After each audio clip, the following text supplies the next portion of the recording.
มื้อนี้เราสิมาบอกวิธีการโอนเงินเข้าหาแอป VPay Plus ว่าเรามีวิธีขั้นตอนใดแหน่คลิปนี้เหมาะสำหรับคนมือใหม่หรือสมาชิกใหม่ที่เข้ามานำใช้แอป VPay Plus หรือแอป VPayLah ก่อนอื่นเราเลื่อนลงหลุมเพื่อซอขาเห็นคำว่าอื่นๆแล้วเรากดเข้าไปจากนั้นเราจะเห็นคำว่าบัญชีธนาคารกดเข้าไปเลยแล้วเราจะเห็นคำว่าบัญชีของบริษัทเมนเทนเนนซ์จะมีอยู่ที่3บัญชีตอนนี้ข้าพเจ้านำใช้บัญชีธนาคารการค้าต่างประเทศลาวมหาชนข้าพเจ้าจะก๊อปบัญชีการค้าต่างประเทศลาวมหาชน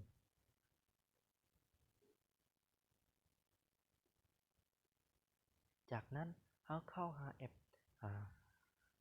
บัญชีของเราเลย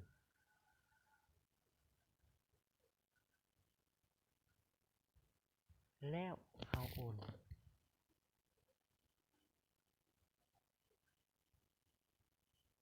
แล้วเราวางใส่เลขบัญชีที่เราก๊อปปี้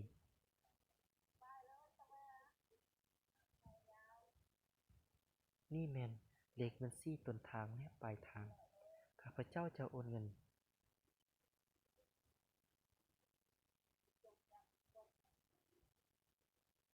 จำนวน 10,000 กีบ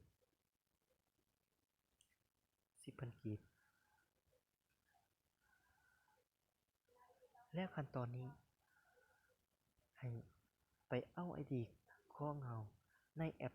VPay Plus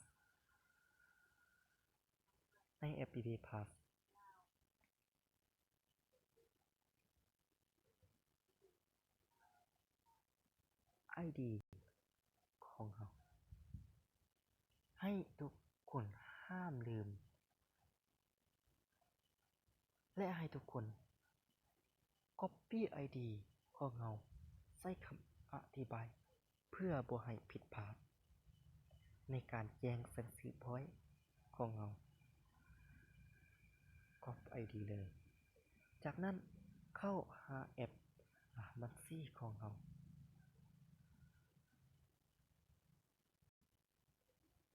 แล้วทำการโอนในเมื่อเราโอนแล้วให้ทุกคน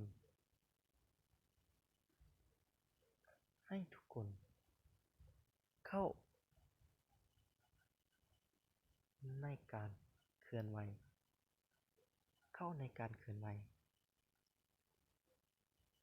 เพื่อจะไปคัดลอกใบบินของเรานี่แม่นเราโอนเงินจำนวน 10,000 กีบเราคัดลอก ID เราคัดย่อใบบินของเราเพื่อไปแจ้งสั่งซื้อ Point ในแอป VPay Plus แล้วเราเข้าแอป VPay Plus เลยในขั้นตอนนี้ในเมื่อเราแจ้งสั่งซื้อเราต้องเข้าในห้อง Cash เท่านั้นเพื่อแจ้งสั่งซื้อเงินจำนวนที่เราโอนกดเข้าไปเลยขั้นตอนนี้ให้ทุกคนอ่านเบิ่งว่าเวลาที่เราจะโอนเงินเข้าหาแอป VPay Plus เพื่อแจ้งสั่งซื้อเข้าในห้อง Cash แล้ว 1. เวลาให้บริการสั่งซื้อ Wallet แม่นเริ่มแต่ 7:22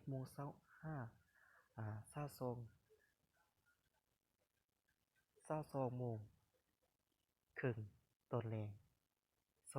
2. ท่านใดสั่งซื้อนอกวงบริการจะได้รับ Wallet ในมื้อต่อไปการสั่งซื้อ Wallet แต่ละครั้งแม่นจะใช้เวลาประมาณ 50 นาทีจึงสำเร็จขั้นตอนตัวนี้ป้อนจำนวน Wallet คือเราป้อนจำนวนเงินที่เราโอน ขั้นตอนทำอิฐข้าพเจ้าโอนเงิน10,000 กีบก็กด10,000 กีบแล้วเลือกธนาคารการค้าแล้วรูปใบบิลโอนเงินคือรูปใบบิลที่เราแคปโจเพื่อเป็นหลักฐาน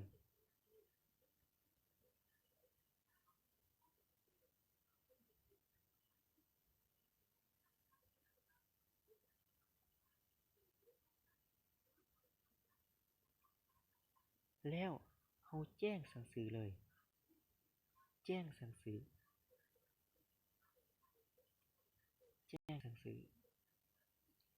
แล้วทำการถ้าต้องการแจ้งสั่งซื้อจำนวน10,000 กีบที่โอนเข้าผ่านธนาคารแท้บ่ตกลงเลย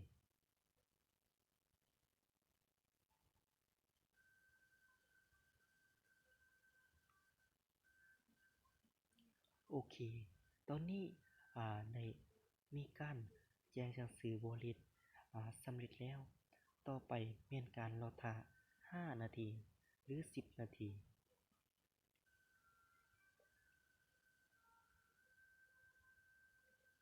เพื่อเป็นการรอท่า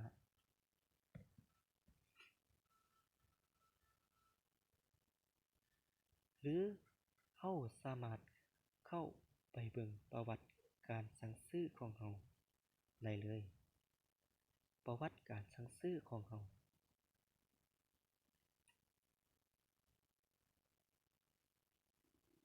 กดเข้าไปเลยแล้วขั้นตอนต่อไปเรากดที่หน่วยตาเพื่อเบิ่งว่าเราแจ้งสั่งซื้อ Wallet ถูกต้องแท้หรือบ่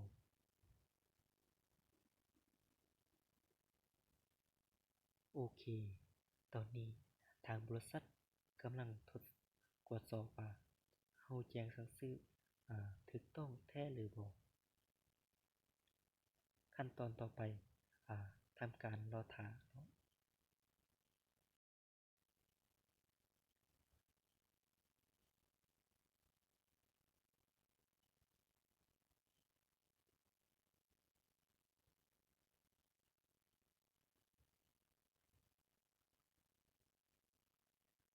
การแจ้งสั่งซื้อแม่น